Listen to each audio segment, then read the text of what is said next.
قرآن کیا ہے؟ ہدی للناس، لوگوں کے لیے ہدایت. اور اس میں نوٹ کرنے کی کم سے کم یہ بات ضروری ہے کہ سورہ بقرہ کے شروع میں فرمایا ہدی للمتقین، یہاں فرمایا ہدی للناس.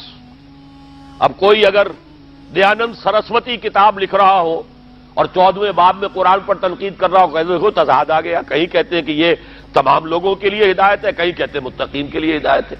لیکن اس کا مفہوم سمجھنا چاہیے.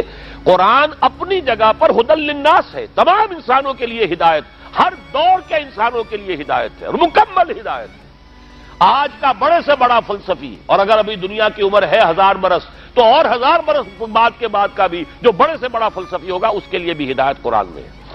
عرب کے بدو کے لیے بھی قرآن کے اندر ہدایت تھی اور آج کے عام آدمی کے لیے بھی قرآن میں ہدایت ہے. تو قرآن تو ہدایت ہے فی نفسہ ہی، اعلی مقام ہی، اپنی جگہ پر پوری نوع انسانی کے لیے ابد الآباد تک کے لیے.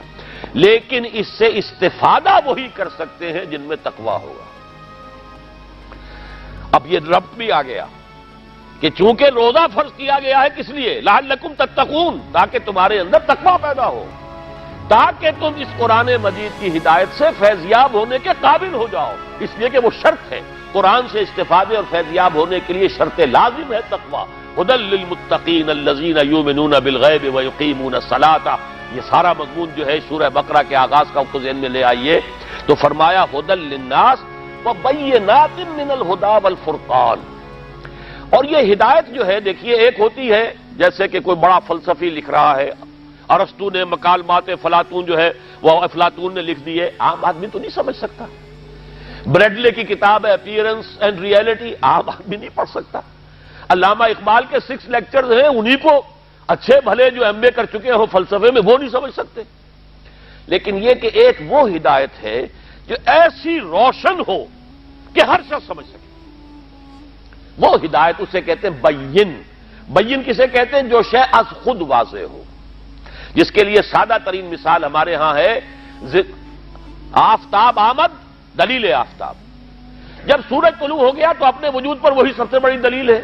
آپ ثابت کرنے کی کوشش کریں کہ سورج ہے تو آپ حماقت کر رہے ہیں، اس لیے کہ وہ تو اپنے وجود پر خود بین دلیل ہے.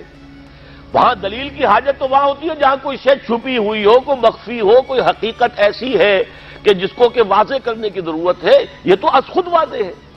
تو بینات ہے قرآن مجید کی تعلیمات فطرت انسانی کے لیے، بالکل اس طرح جیسے کہ انسان نصف النہار پر چمکتے ہوئے سورج کو دیکھ رہا ہو، بشرطے کہ فطرت مسخ نہ ہو گئی ہو، دماغ پر کوئی غلط نظریات کے پردے نہ پڑ گئے ہوں.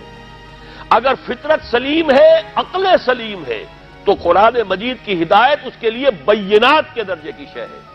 بینات من الہدی والفرقان، رہنمائی، ہدایت اور فرق کر دینے والی، حق اور باطل، غلط اور صحیح، اس کے مابین خط امتیاز کھینچ دینے والی، اور وہ بھی بین صورت کے اندر، وہ ہے قرآن مجید.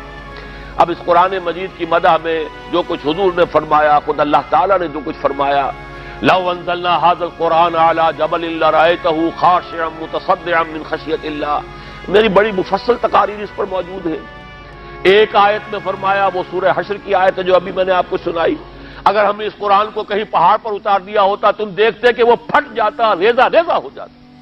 اس کی معنوی تاثیر وہ ہے. سورہ یونس کی 2 آیتوں میں فرمایا، یا ایھا الناس قد جاءتکم موعظۃ من ربکم وشفاء لما فی الصدور وہدی ورحمۃ للمؤمنین. اب یہ ساری باتیں قرآن کہہ رہا نا خود. الرحمن علم القرآن خلق الانسان علمہ البیان.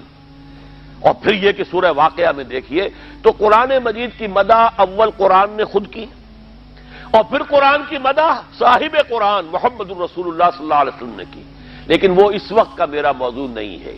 اس وقت تو انہی پر اکتفا کیجئے، ورنہ اس کی عظمت جو ہے، اور واقعہ یہ ہے کہ تیسرا بھی میں ذکر کر دوں کہ جو عظمت قرآن کی اس صدی میں علامہ اقبال نے بیان کی ہے، مجھے تو جتنا کچھ میرا دائرہ ہے معلومات کا محدود، مجھے پوری امت کی تاریخ میں کسی اور انسان کا اس طرح کا بیان نظر نہیں آیا. فاش گویا ماچے در دل مزمرست، این کتابیں نیست چیزیں دیگرست. صاف ہی کہہ دوں میرے دل میں جو چھپا ہوا ہے یہ کتاب نہیں ہے، اسے کتاب نہ سمجھنا، یہ کوئی اور شے ہے. کیا شے ہے؟ مثل حق پنہاں ہم پیداستو. جیسے ذات باری تعالیٰ ہے الحق، ویسے ہی یہ ظاہر بھی ہے باطن بھی ہے. هو الاول والآخر والظاہر والباطن. مثل حق ہاؤ ہم پیداستو زندہ و پائندہ و گویاستو.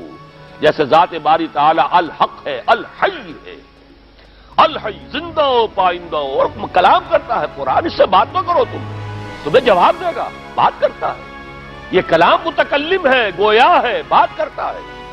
چون بجاں در رفت جاں دیگر شود. جب یہ قرآن کسی کے اندر اتر جاتا ہے اس کے اندر تبدیلی آ جاتی ہے. انقلاب آ گیا، شخصی انقلاب، نفسی انقلاب، باطنی انقلاب اندر سے. پھر یہ باطنی انقلاب باہر نکلتا ہے تو وہ پھر عالمی انقلاب کی شکل اختیار کرتا ہے. چون بجاں در رفت جہاں دیگر شود، جہاں چو دیگر شد جہاں دیگر شود. محمد رسول اللہ نے اسی کتاب کے ذریعے سے انقلاب برپا کیا تھا. اتر کر حرا سے سوئے قوم آیا اور ایک نسخہ کیمیا ساتھ لایا. بہرحال میری کتاب ہے علامہ اقبال اور ہم، اس میں یہ پورے مباحث آپ کو مل جائیں گے.